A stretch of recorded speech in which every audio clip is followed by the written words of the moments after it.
Let's get something straight. Choosing distance is not an act of cruelty. It's not a lack of love, and it's certainly not proof that you don't care. It's an act of self-respect. But here's the thing, people don't like it when you start prioritizing yourself. They'll call you cold, detached, heartless. Why? Because your distance disrupts the narrative where your worth is measured by how much access they have to you. See, when you decide to create space, it's not because you're trying to hurt someone. It's because you've recognized something important. Proximity does not equal love, chaos does not equal connection, and sacrificing yourself to maintain relationships that drain you, that's not love either.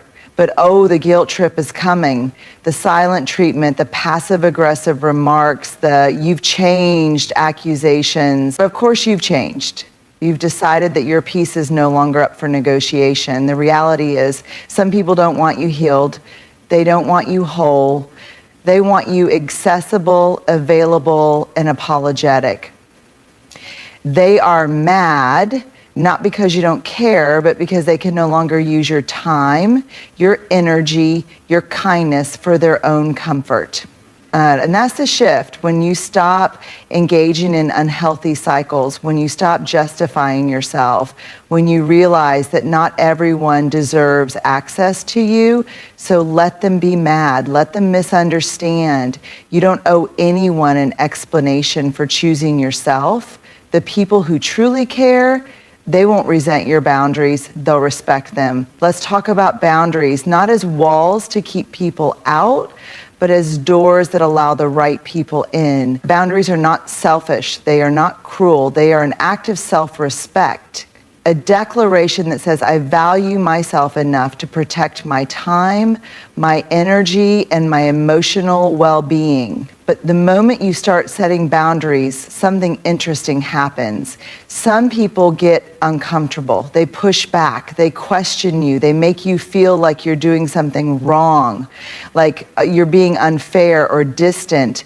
Why? Because your boundaries disrupt their access to you, and for a long time they've benefited from that access without restrictions. See, when you don't have boundaries, you allow everyone in. You give, you stretch, you bend, and you accommodate. And at first it feels like love, like connection, like being a good person. But over time you start to feel drained, resentment builds. You begin to notice how much you pour into others while leaving yourself empty. And that moment when exhaustion meets awareness is when you realize that something has to change. That change is boundaries. Setting boundaries is a way of telling yourself, I am worthy of protection. My mental and emotional well-being matter just as much as anyone else's. It's about recognizing that you are not an emotional landfill where people can dump their problems without consideration for how it affects you. You are not an endless source of energy that people can drain without reciprocation. And here's the hardest truth. The people who resist your boundaries the most are often the ones who benefited the most from you not having them. They'll call you selfish, distant, or uncaring, but let's be clear. Choosing yourself is not an act of betrayal. It's an act of survival. You cannot pour from an empty cup. You cannot continue to be available to everyone all the time at the expense of yourself. True love, real friendships, and healthy relationships do not demand self-sacrifice as proof of loyalty. The people who truly care about you will respect your boundaries, not resent them. So if someone gets upset because you choose to protect your peace, let them. If they accuse you of being different, take it as a compliment. Growth looks like selfishness to people who benefited from your self-abandonment. At the end of the day, your boundaries are not about controlling others. They are about honoring yourself. They are about creating space for relationships that nourish you rather than deplete you. They are a statement that says, I am worthy of the same love, care, and respect that I so freely give to others.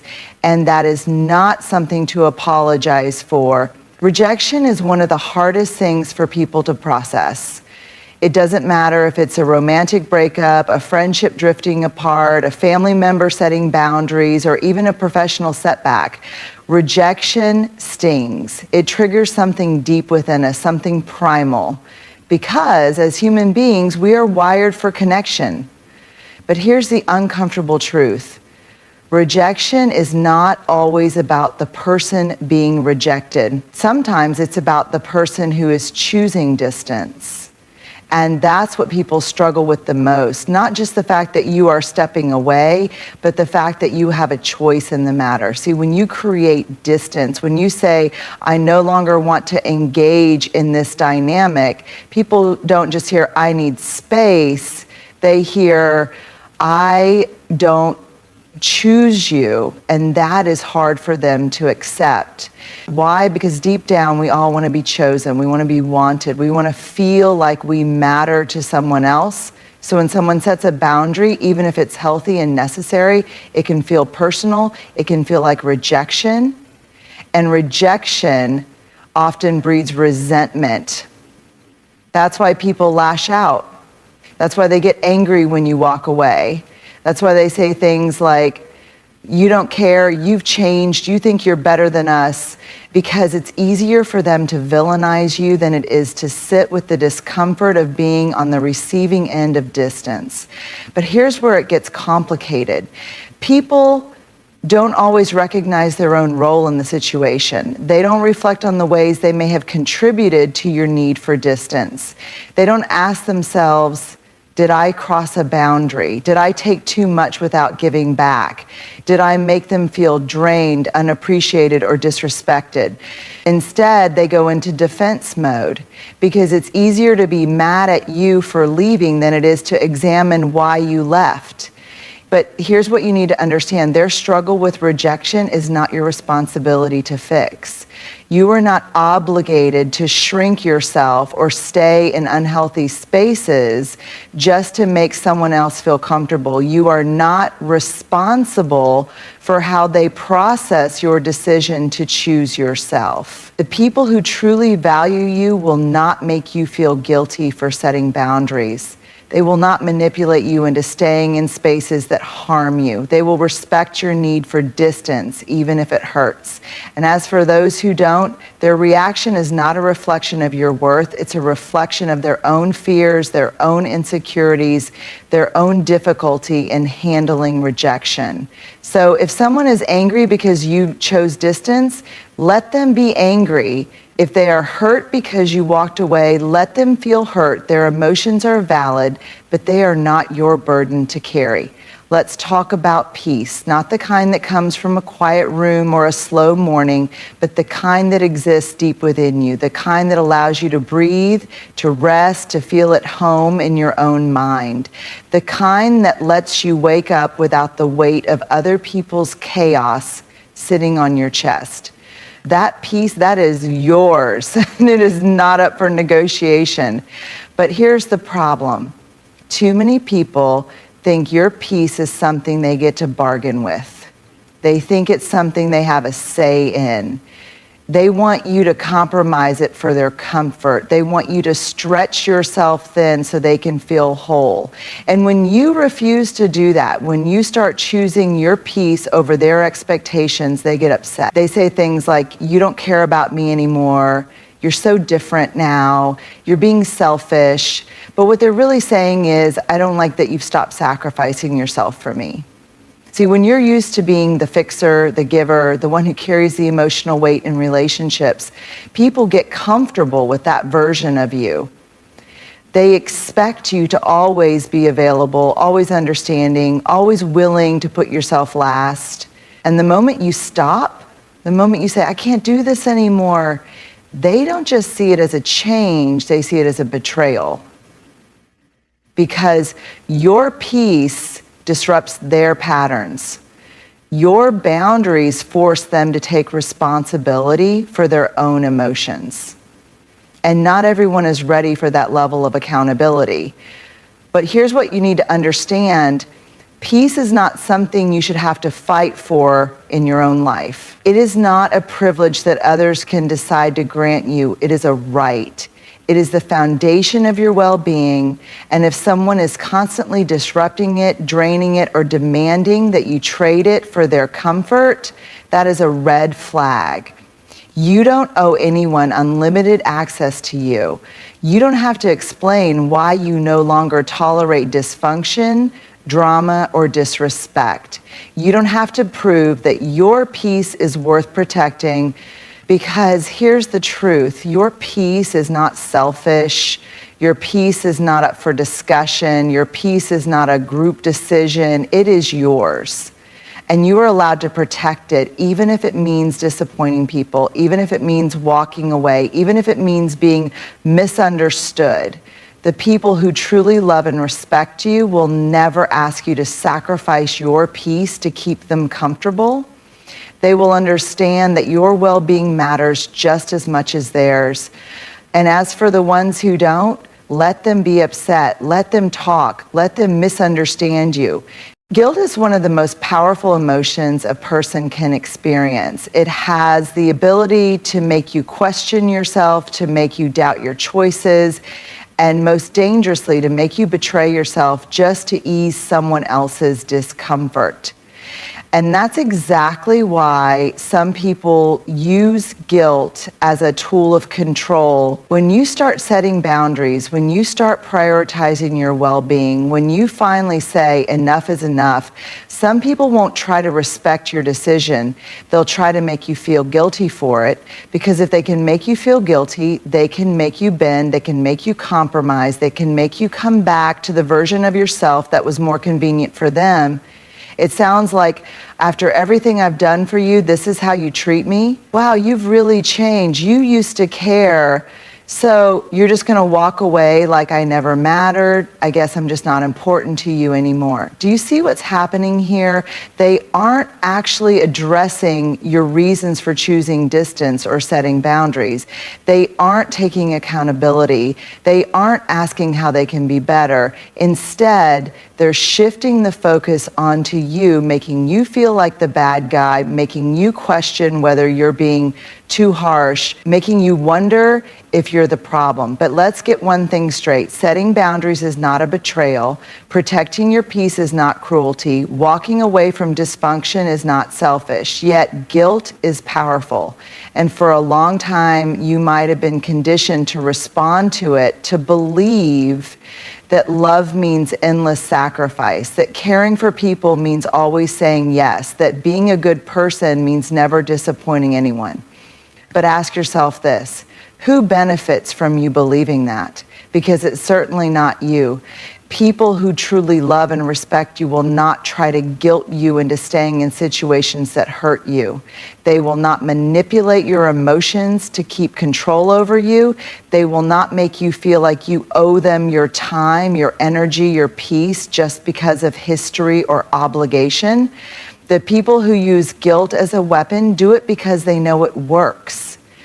They know that if they can make you feel bad enough, you'll stay. You'll over-explain. You'll apologize for things that don't require an apology. You'll exhaust yourself trying to prove that you're still a good person. But let me tell you something. You do not have to prove your goodness by destroying yourself for other people. Real love is freedom, not guilt. Real love is understanding, not obligation. Real love is respect, not manipulation. So the next time someone tries to make you feel guilty for choosing yourself, pause, ask yourself, am I really doing something wrong, or are they just upset that they can't control me anymore? And then remind yourself of this truth: you are not responsible for managing other people's emotions at the expense of your own well-being. Let them be upset, let them misunderstand, let them say what they want, because your life is not a contract that binds you to suffering just to keep other people comfortable. You deserve to live in peace. And anyone who tries to use guilt to control you was never truly supporting you in the first place. Caring and engaging are not the same thing, but for some reason, people think they are. They assume that if you love someone, you must always be available, always be involved, always be willing to engage, no matter how exhausting, chaotic, or unhealthy the situation may be. But here's the truth. You can care deeply about someone and still choose not to participate in their dysfunction. You can love someone and still keep your distance.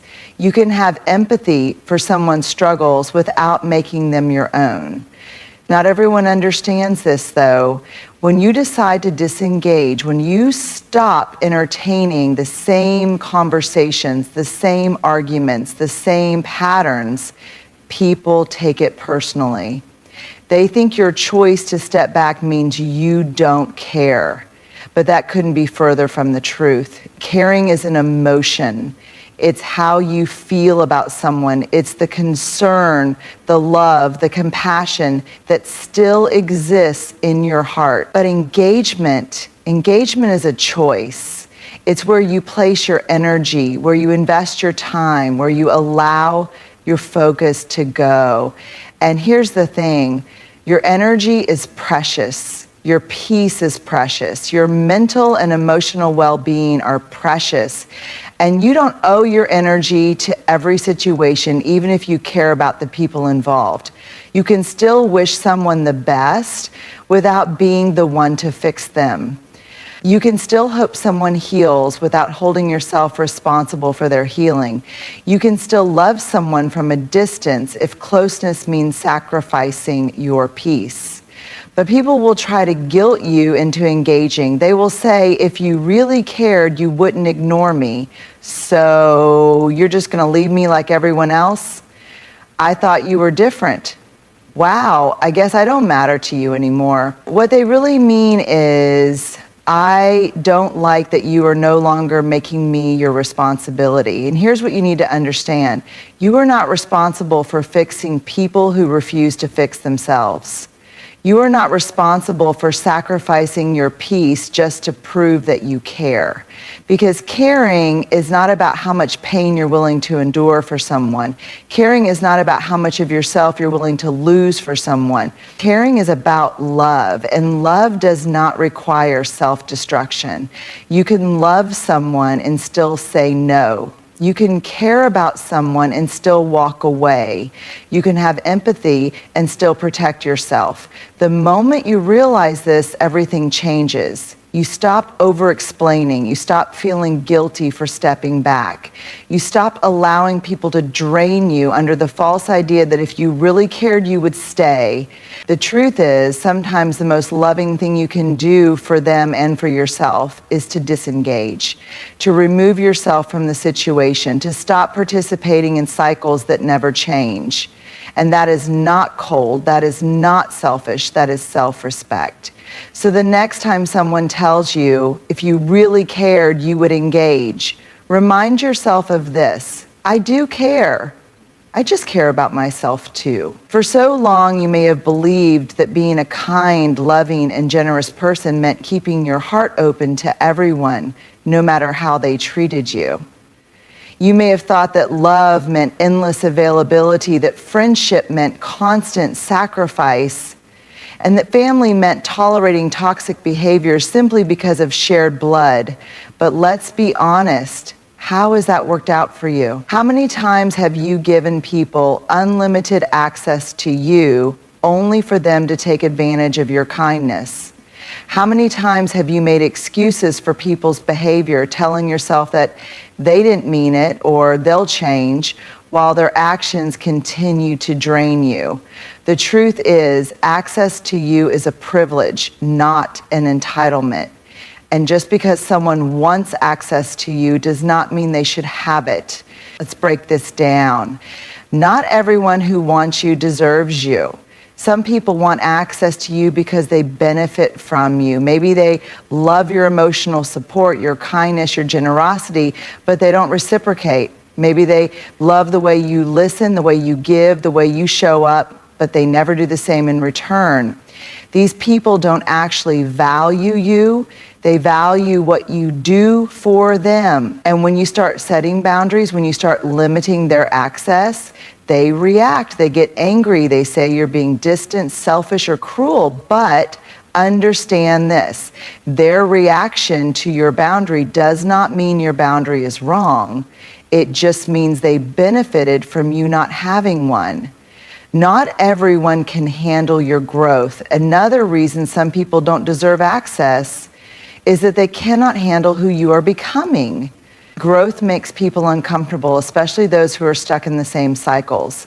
When you start prioritizing your peace, when you start making better choices, when you start saying no to things that once drained you, certain people will try to pull you back. They'll say things like, "You've changed." Yes, and that's the point. "You think you're better than us now?" No, but I do think I deserve better. So you're just going to leave us behind? I'm moving forward if you want to come do the work. Not everyone is meant to come with you. Not everyone is meant to grow with you. Some people were only meant to be part of a certain chapter, and forcing them into your future will only slow you down. You are not an all-access pass. You do not have to be available to everyone. You do not have to answer every text, return every call, or entertain every request. You do not have to keep reconnecting with people who have already shown you they don't value your presence. You can love people from a distance. You can wish them well without inviting them back into your space. You can forgive them without giving them another chance to hurt you. Because here's the thing, you are not an all-access pass. You are not a public space where anyone can come and go as they please. You are not obligated to let people back in just because they missed the way they once had access to you. So the next time someone tries to guilt you into opening a door that you know needs to stay closed, remind yourself of this: I am not required to give everyone access to me. My time, my energy, and my peace are valuable, and not everyone deserves them. Let them be upset, let them talk, let them misunderstand you. Because the people who truly deserve access, they will never demand it, they will respect it.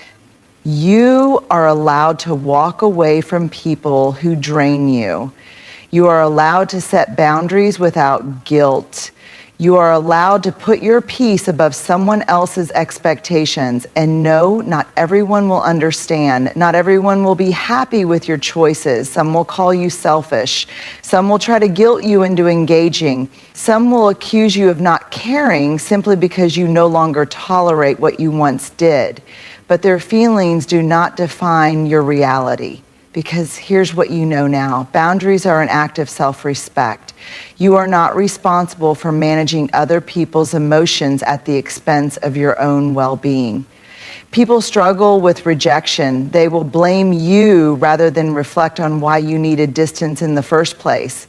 Your peace is not up for negotiation. If someone is constantly disrupting it, they are not entitled to stay in your life. Guilt is a tool of control. Those who try to manipulate you with guilt do so because they know it works, so stop letting it. You can care without engaging. Love does not require self-sacrifice. You can wish someone well without allowing them to drain you. Not everyone deserves access to you. Your time, energy, and peace are sacred. Choose wisely who gets to share them. You do not owe anyone an explanation for choosing yourself. You do not have to apologize for protecting your heart, your energy, and your mental well-being. So let them be mad, let them misunderstand you, let them say whatever they need to say, because at the end of the day, you know your truth, and your truth is this: you are done shrinking yourself to make others comfortable. You are done sacrificing your peace for people who don't respect it. And from now on, you are choosing you. And that is nothing to feel guilty about.